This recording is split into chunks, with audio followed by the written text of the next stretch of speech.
여러분의 열정을 응원합니다. 브리국어 21번째 시간, 오늘 문장 성분에 대해서 알아보도록 하겠습니다. 지난 시간까지 품사에 대해서 공부했는데요.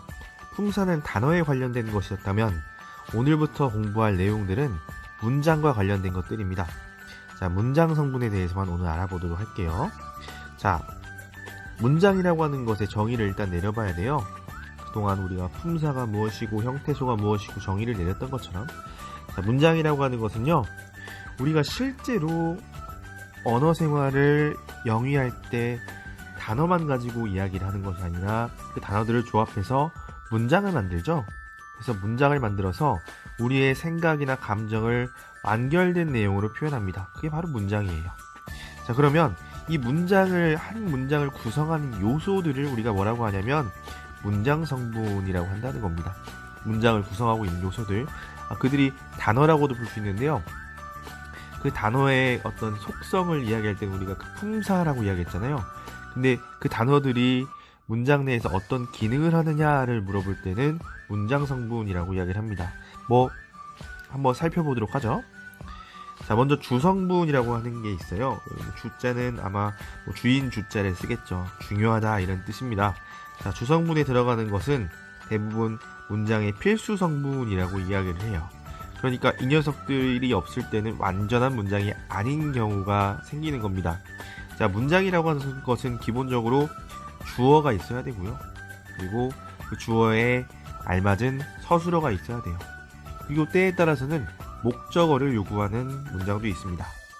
그리고 보어를 요구하는 문장도 있어요. 필수적으로요.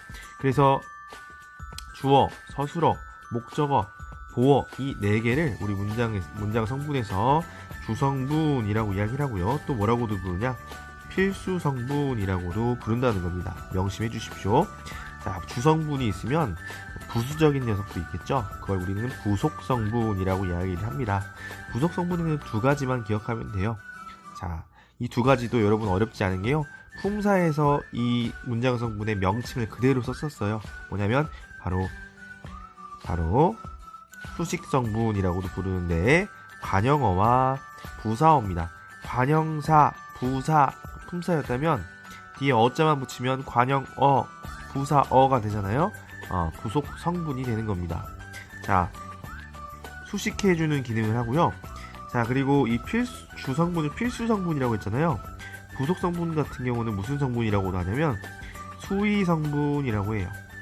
수의라고 하는 것은 필수의 반대라고 생각하면 돼요. 필수는 반드시 이란 뜻이고요. 수의는 그럴 수도 있고 아닐 수도 있고, 즉 부속 성분은 문장 내에 들어갈 수도 있고 안 들어가도 그만이고 필수적이지 않다 이런 얘기입니다.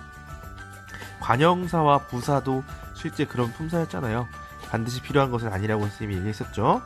자, 그리고 독립성분입니다. 자, 독립성분에는 딱 하나 있는데 독립어 한 가지 들어갑니다. 독립성분은 말 그대로 문장 내에서 별로 다른 성분과 관련이 없어요. 관형어 같은 경우는 다른 성분과 관련이 있어요. 뒤에 나오는 체언을 꾸며주게 되고요. 부사어도 마찬가지로 뒤에 오는 주로 용언을 꾸며주는 기능을 하는데 독립어는 그렇지 않다는 거죠. 주어는 여기 맞는 서술어를 갖고요. 서술어에 따라서 목적어, 보어를 가지니까 다른 문장 성분들과 연관이 있지만 독립어는 그렇지 않다는 거예요. 자, 이따 독립어 예를 보면서 좀 더 자세히 살펴보겠습니다. 자, 선생님이 문어 한 마리를 띄웠는데요. 그 이유가 있습니다. 문장 성분은 여러분 뒤에 어자로 끝난다라고 기억하면 좋아요. 문장 성분과 여러분 헷갈리는 게 뭐냐면 품사예요. 품사는 사자로 끝나기 때문에 다 명사, 대명사, 수사처럼 사로 끝납니다. 사를 돌림자로 쓴다고 생각하면 돼요. 이 9개의 품사가 있는데 품사는 단어의 성질에 관한 것이고 문장 성분은 어자로 끝나는데 총 몇 가지입니까? 7가지이면서 문장에서의 기능에 대한 것이다. 여러분 기억을 해두면 좋겠습니다. 자, 그러면 자세히 보도록 할게요. 먼저 주성분부터 살펴볼 건데, 자, 주성분은 문장 형성에서 필수적인 성분이에요. 대표적으로 주어죠. 주어의 정의 보겠습니다. 문장의 주체입니다. 그 문장의 주체가 되는 성분이에요. 자, 동규가 학교에 갔다라는 문장에서 여러분 주어 쉽게 찾습니다. 어디에요? 그렇지, 누가 갔냐? 동규가 누가에 해당하는 거예요. 자, 이 녀석이 주어인데 주어는 어떻게 형성되느냐. 자, 이렇게 체언이 오고요. 그 뒤에 뭐가 붙습니까? 주격조사가 붙으면 주어가 돼요. 이게 답니다. 주어는요. 자, 두 번째, 주어와 항상 같이 있어야 되는, 주어와 서술어 없이는 문장이 안 됩니다. 서술어에 대해서 알아보겠습니다. 자, 서술어의 정의는요, 주어의 동작, 성질, 상태를 나타내는 말입니다. 자, 그래서 보면 송아가 똑똑하다 라고 했을 때 주어는 송아인데요, 이 송아의 상태가 어떻다? 똑똑하다 라고 했습니다. 이거 뭐라고 해요? 형용사라고 부르죠. 형용사와 동사 구분하는 방법은 지난번에 선생님이 설명했습니다. 자, 그리고 송아가 물을 마셨다 라고 했을 때 주어 뭐예요? 송아가 무엇을 했습니까? 물을 마셨어요. 마시다는 뭡니까? 동사죠. 이렇게 동사 형용사를 합쳐서 우리는 용언이라고 부르고, 주로 용언이 서술어의 기능을 합니다. 그런데 주로라고 말했죠? 용언 말고도 서술어의 기능을 하기도 합니다. 예를 들어서 송아가 당번이다 했을 때 주어는 송아고요. 당번이다가 서술어인데 이 서술어의 형성 절차를 봤더니 당번이라고 하는 명사 뒤에 서술격 조사 이다가 붙었구나 라는 거예요. 자, 이렇게 해서 서술어가 될 수 있는 방법 3가지 알아봤습니다. 동사, 형용사, 그리고 서술격 조사를 사용하는 겁니다. 자, 목적어는요, 그 동작의 대상이 되는 거예요. 송아가 물을 마셨다 해서 송아가 한 행동은, 동작은 마신 건데요, 그 대상은 뭐예요? 이 녀석이죠. 자, 그러면 목적어는 어떻게 형성되냐? 자, 물이라고 하는 체언에 목적격 조사 을이 붙습니다. 을이 붙어요. 자, 그래서 목적어가 형성되는데요, 목적어는 찾기 어렵지 않은 게요, 목적격 조사는 을밖에 없어요. 명심해두면 됩니다. 그 다음 끝으로 보어 살펴보겠습니다. 보어의 보자는 말 그대로 보충해준다 라는 의미를 갖고 있어요. 그러니까 문장 내에서 보면은 완전하지 않은 문장들이 있거든요. 자, 예를 들어서 수미가 호텔리어가 되었다라는 문장에서 여러분 호텔리어라고 하는 요 어절을 빼볼게요. 그러면 수미가 되었다라는 그 문장이 되거든요. 불완전하죠? 무엇이 되었는지를 서술해 줘야 된다는 겁니다. 그 무엇이에 해당하는 것이 바로 보어고요. 또 있어요. 영어는 우리말이 아니다 라고 했을 때 가운데 오는 우리말이도 뺐을 때 영어는 아니다 라는 문장이 완전한 문장이 아니라는 거죠. 무엇이 아닌지를 써줘야 된다는 겁니다. 그 무엇이에 해당하는 것이 바로 보어입니다. 자, 보어고요. 보어 또한 체언에 복격조사가 붙어서 형성이 됩니다. 자, 그럼 보어의 특성에 대해서 좀 살펴볼 건데요, 보어의 서술어는요, 되다 아니다 두 개밖에 없어요. 그러니까 꼭 기억해야 되는 녀석들이겠죠. 되다 아니다. 그리고 복격조사의 형태가 이가라서요, 뭐와 헷갈립니까? 주격조사와 헷갈리는데요.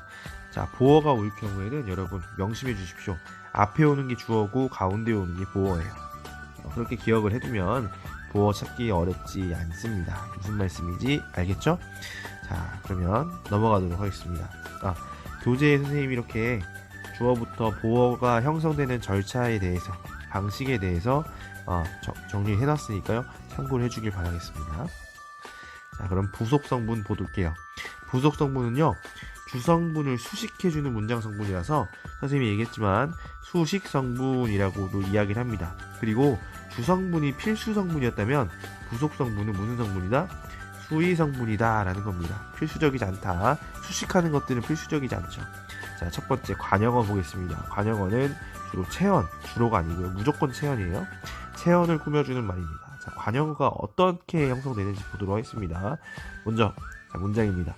권영이의 예쁜 새 신발이라는 문장을 선생님이 제시를 했습니다.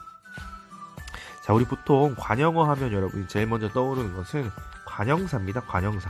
관형사는 당연히 관형어의 기능을 하죠. 자, 그런데 관형사만 관형어의 기능을 한다면 국어에서 세언을 꾸며줄 수 있는 말은 몇 개 안 됩니다. 자, 볼게요. 권영이의 예쁜 새 신발이라는 문장에서요, 꾸밈을 받는 단어는 사실 신발 하나입니다.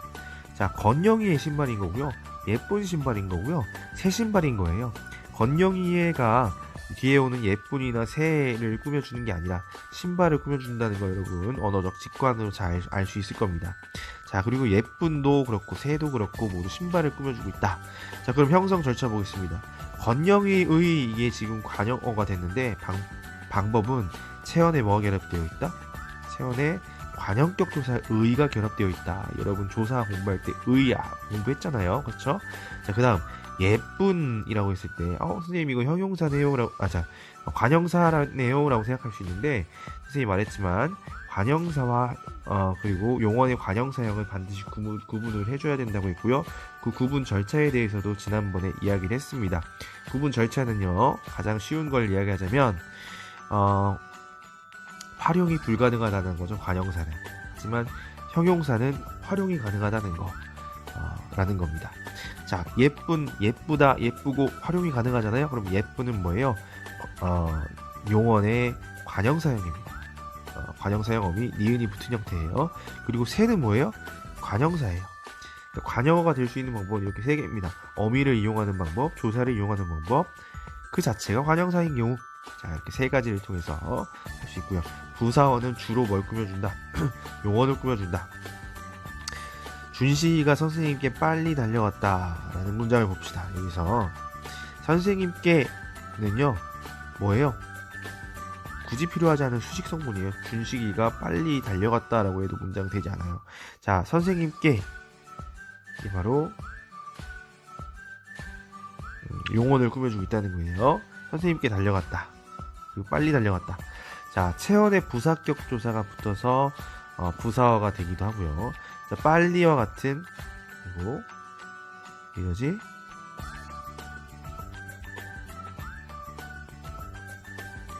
자, 부사 그 자체가 부사어의 기능을 하기도 한다는 겁니다. 그러니까 관형어랑 굉장히 유사해요. 자, 부사어 또 하나 보겠습니다. 미나는 준이와 달리 똑똑하다 해서 여기서도 봅시다. 준이와 달리 이것 또한 뭘 꾸며줍니까? 뒤에 똑똑하다를 꾸며주는데 준이와 다르다라고 하는 용언이죠. 여기에 부사형 어미 이가 붙은 거예요. 이가 붙어서 부사어가 됩니다. 그래서 꾸며주기도 한다. 그러니까 관형어를 만들어주는 절차 방식과 부사어를 만들어주는 절차는 같다고 볼 수 있어요. 자, 마지막으로 독립어인데요. 독립어는 다른 문장 성분과 관계없이 독립적으로 사용되는 건데 우리 감탄사가 그런 기능을 합니다. 그런데 그것뿐만 아니라 서영아처럼 체언의 무슨 조사? 체언의 혹격 조사가 붙은 형태도 독립어의 기능을 한다는 겁니다. 서영아 기억해 주십시오. 아우, 미안합니다. 자, 이렇게 형성 방식 기억해 주시고 그럼 한 가지만 생각해 봅시다. 뭐냐면요. 자, 한나가 찬영이에게 상품권을 주었다라는 문장입니다. 여기서 주어는 뭐예요? 한나죠. 한나가, 목적어는 상품권을, 서술어는 주었답니다. 한나가 상품권을 주었다. 근데 찬영이에게는 뭡니까? 부사어죠. 부사어. 자, 그리고 다음 문장 보겠습니다. 영석이는 준식이와 닮았다 에서도 주어는 뭡니까? 영석이고 닮았다가 서술어가 돼요. 그럼 준식이와는 뭐예요? 부사어예요. 자, 지금 찬영이에게 준식이와 이 두 가지는 부사어인데요. 부사는 아까 선생님이 얘기했지만 수의적 성분이라고 이야기했고 수식 성분이면서 부속 성분이라고 이야기했습니다. 그렇죠? 자, 반면에 주성분은 필수 성분이다 라고 선생님이 설명했고요. 자, 그럼 보겠습니다. 찬영이에게와 준식이와는 부사어죠. 그런데 이 부사어는 아까 선생님 수의 성분이었기 때문에 빼도 상관없다고 했는데 이 녀석들을 빼버리면 이 문장이 온전한 문장이 될까요? 한나가 상품권을 주었다 라고 하면 어때요? 불완전한 문장이죠. 누구에게 주었는지가 설명되어야 이것 완결된 내용으로 표현되는 문장이죠. 문장의 정의 기억나죠? 완결되게 표현해야 됩니다. 영석이는 닮았다 이것도요. 누구와 닮았는지를 써야지 완결된 문장이 되는 거예요. 즉 이 둘은요, 부사어는 부사어인데 반드시 필요해요. 그래서 이런 부사어를 우리는 필수적 부사어라고 이야기를 합니다. 자, 그럼 이 친구들은 주성분일까요? 부속성분일까요? 이 부사어요. 정답은요, 주성분이 맞습니다. 다시요. 부속 성분이 맞습니다. 왜요? 부사어라고 하는 문장 성분의 속성을 더 중시하기 때문입니다. 자, 그러면 아까 선생님이 얘기했지만 좋아요. 부속 성분은 맞다. 그럼 이 친구들을 수의 성분이라고 이야기할 수 있느냐? 수의 성분이라고 반드시 필요하진 않잖아요. 수의 성분이냐 필수 성분이냐를 나눌 때는 어디로 넣어야 될까요? 필수 성분으로 넣어야 됩니다. 명심해 주십시오. 자, 필수적 부사어는 문장 내에서 필수적이에요. 그래서 필수 성분이라고는 하지만 부속 성분으로 분류를 한다. 주성분이 아니다. 라는 거 명심해 주십시오. 자, 그러면 문제 풀어보도록 하겠습니다. 두 개지 선생님이 주었는데요. 자, 이걸 참고해서 문장 성분을 차례로 적어보자는 거예요. 자, 그는 영국도 보았다. 얘 뭐예요? 주어. 보았다. 서술어예요. 무엇을에 해당하니까 뭐예요? 얘 목적어네. 태겸아 뭐예요? 독립어. 누구 부를 때. 이쪽으로 뭐예요? 부사어.